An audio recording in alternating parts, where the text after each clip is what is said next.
Hello అండి, అందరూ ఎలా ఉన్నారు? బాగున్నారా?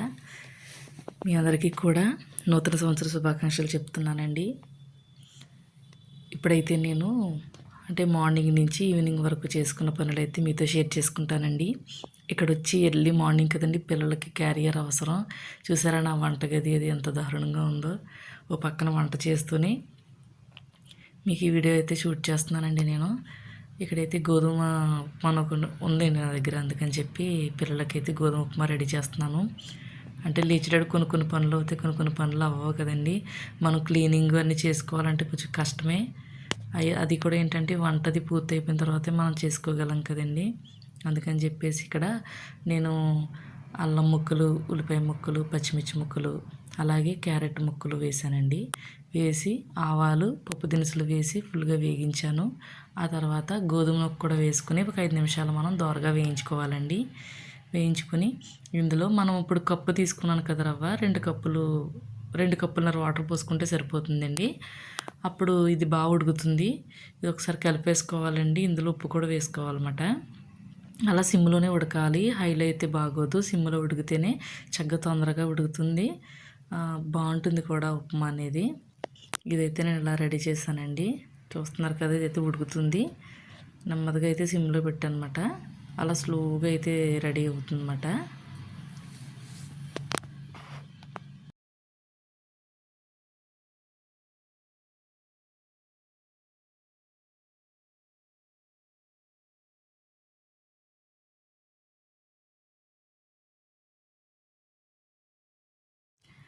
ఇది ఇలా ఉడికిన తర్వాత ఇలా ఉందండి, చూసారు కదా. ఇలా చక్కగా బాగా అయితే ఉడికిందన్నమాట. వాటర్ కూడా చాలా ఏమంటారు, ఇప్పుడు రైస్కి ఎలా మనం పొడిబారేలా చేస్తామో అలా కొంచెం చెయ్యాలన్నమాట. ఇలా అయితే నేను రెడీ చేశానండి. ఇక్కడైతే పూల మొక్కలు చూపిస్తున్నాను మీకు నేను. ఇవన్నీ కూడా ఇన్ని పూలు పోస్తే నేను ఎక్స్పెక్ట్ చేయలేదు, అందుకని మీకు క్లిప్స్ అయితే తీసాను, చూపిస్తున్నాను, చూసేయండి.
ఇవన్నీ కూడా చిన్న చిన్న మొక్కలండి. ఇవన్నీ కూడా నేను మొన్ననే తెచ్చుకున్నాను అనమాట. కనకాంబరం మొక్కలు అయితే ముందే ఉన్నాయి, కానీ ఇప్పటి నుంచో పువ్వులు పూయట్లేదండి అసలు కూడా. అందుకని చెప్పి ఎండలో పెడితే బాగా వస్తాయేమో అని ఆలోచన వచ్చి ఎండలో పెట్టాను అనమాట. చక్కగా పోస్తున్నాయి.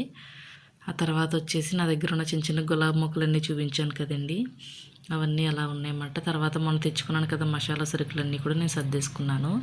ఇప్పుడు ఆ మొక్కల నుంచి తీసిన పువ్వులండి ఇవన్నీ.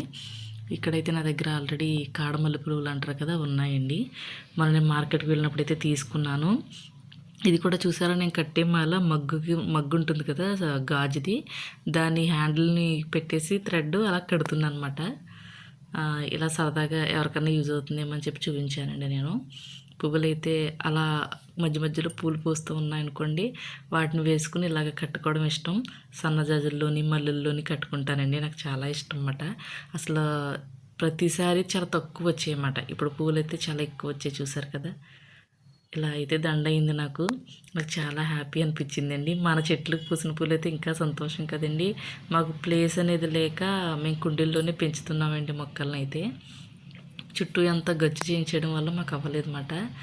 అయినా కుండీలైనా చాలా వీడియోస్ చూసానండి, పోస్తాయా లేదని ఒక డౌట్ నాకు. ఇలా అయితే పూచాయన్నమాట, మీకు చూపించాలని చూపిస్తున్నాను. అలాగే నేను ఎగ్జిబిషన్కి వెళ్ళాను అనమాట. ఎగ్జిబిషన్కి వెళ్ళినప్పుడు మనం మీకు వీడియో కూడా షేర్ చేశాను కదండి, రాజమండ్రి ఎగ్జిబిషన్ స్టార్ట్ అయిందని చెప్పి. అక్కడ నేను తీసుకున్న కొన్ని ఐటమ్స్ అయితే మీకు చూపిస్తున్నాను, చూసేయండి.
కమెంట్ చేయండి. నా వీడియో నచ్చితే ఖచ్చితంగా లైక్ చేస్తారని ఆలోచిస్తున్నాను నేను. నెక్స్ట్ ఇంకోటి ఏంటంటే ఆ నైట్ నేను ఇంకా చపాతీ రప్పించుకున్నాను అనమాట బయట నుండి. కానీ బాగుంది. అంటే లైట్గా ఫుడ్ తింటూ ఉండాలండి, మనం కూడా ఇంట్లో చేసుకుంటే హెల్తీగా ఉంటాము. కాకపోతే నాకు కొంచెం హెల్త్ బాగోక బయట నుంచి రప్పించుకున్నాను. వీడియో నచ్చితే తప్పనిసరిగా లైక్ చేయండి ఫ్రెండ్స్. ఇంతటితో ఎండ్ చేస్తున్నానండి. Bye bye friends.